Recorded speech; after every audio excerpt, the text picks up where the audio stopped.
तसेच विद्यार्थी मित्र हो, आज आपल्या भारताचे पहिले उपराष्ट्रपती आणि दुसरे राष्ट्रपती आदरणीय डॉक्टर सर्वपल्ली राधाकृष्णन यांचा जन्मदिवस आहे.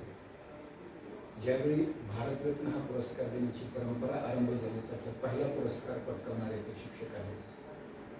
त्याचबरोबर सर्वपल्ली राधाकृष्णनजी यांचा जीवनपट जर आपण पाहिला तर लक्षात येईल की दक्षिण भारतातील तामिळनाडू तिरुचिरापल्ली येथे यांचा जन्म झालेला आहे आणि त्यांनी संपूर्ण भारतावर एक प्रकारे गारुड केलेलं आहे. विशेष करून डॉक्टर बाबासाहेब आंबेडकर यांच्या नेतृत्वामध्ये जे संविधान लिहिलं गेलं त्या संविधान सभेचे ते प्रमुख सहकारी होते.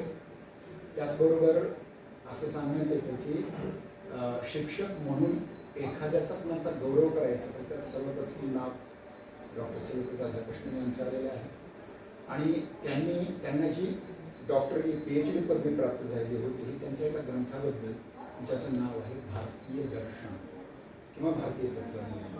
आणि या भारतीय तत्वज्ञानाच्या माध्यमातून त्याचा जो ग्रंथ आपण पाहिला पण त्याची भूमिका वाचली तर आपल्याला लक्षात असं येते की भारतामध्ये जे काही तत्वज्ञान दर्शन ज्याला म्हणतो फिलॉसॉफी म्हणतो याचा किती मोठा प्रभाव संपूर्ण विश्वभरामध्ये पसरलेला आहे.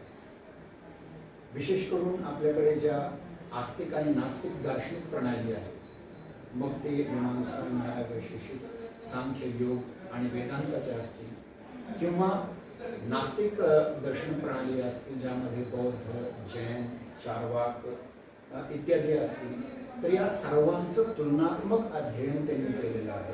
आणि हे केवळ तुलनात्मक अध्ययन केवळ भारतीय दर्शन संदर्भात केलेलं नाही आहे तर पाश्चात्य दर्शनामध्ये सुद्धा ज्यामध्ये ग्रीक दर्शनामध्ये सॉक्रेटिस एरिस्टॉटल वगैरे यांच्या दर्शनाचाही त्यात समावेश त्यांनी केलेला आहे. आणि अशा पद्धतीने ज्यावेळी तुलनात्मक दर्शनाला तुलनात्मक फिलॉसॉफीला त्यांनी स्थान दिलं आपल्या ग्रंथामध्ये त्यावेळी असं लक्षात येतं की भारतीय दार्शनिक प्रणाली जी आहे ती विश्वातील सर्वश्रेष्ठ दार्शनिक प्रणाली आहे. आणि या दर्शनाचं आपणा सर्वांना दर्शन व्हावं त्याचबरोबर आपणही दिग्दर्शन त्याचं करावं अशी इच्छा बाळगतो. कारण आता वारंवार मी सांगतो गेली 5-6 वर्ष की आपल्या या शैक्षणिक प्रणालीमध्ये जे राष्ट्रीय शैक्षणिक धोरण 2020चं आहे त्यामध्ये आपल्याला इंडिजिनस म्हणजे भारतीय तत्वज्ञानाला पायाभूत मानून त्याबद्दल विद्यार्थ्यांमध्ये भारतीय ज्ञान परंपरेचा एक नवीन उद्घोष पुन्हा चांगल्या पद्धतीने व्हावा यासाठी आपण प्रयत्न करायचा आहे.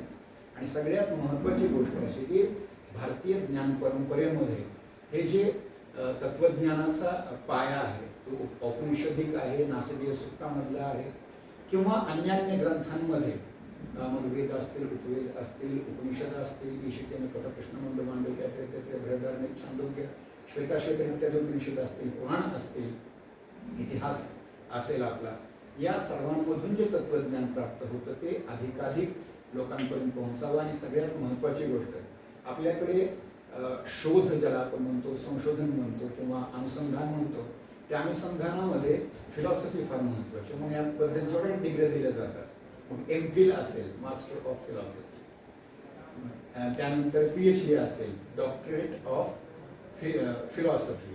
तर ज्या व्यक्तीला आपल्या अनुभवानुसार आपल्या शैक्षणिक ज्याला आपण म्हणतो की ध्येयानुसार जे काही प्राप्त झालेलं आहे त्याचा सर्वोत्कर्ष कुठे असतो तो तत्वज्ञानामध्ये असतो. प्रत्येक व्यक्तीनं किमान गीता या ग्रंथाचा जरी अध्ययन केला तर भारतीय तत्वज्ञानाची फार मोठी परंपरा आपल्याला समजून येईल. आणि खऱ्या अर्थानं जर आपण या भारतीय तत्वज्ञान किंवा दर्शन प्रणालीला जर आपण थोडंसं अधिक प्रसारित करण्याचा प्रयत्न केला तर खऱ्या अर्थानं डॉक्टर सर्वपल्ली राधाकृष्णन यांना श्रद्धांजली ठरेल. त्यांच्या या शिक्षक म्हणून केलेल्या गौरवाला खूप मोठी एक आदरांजली ठरेल. एवढं बोलून माझे वक्तव्य संपवतो. धन्यवाद.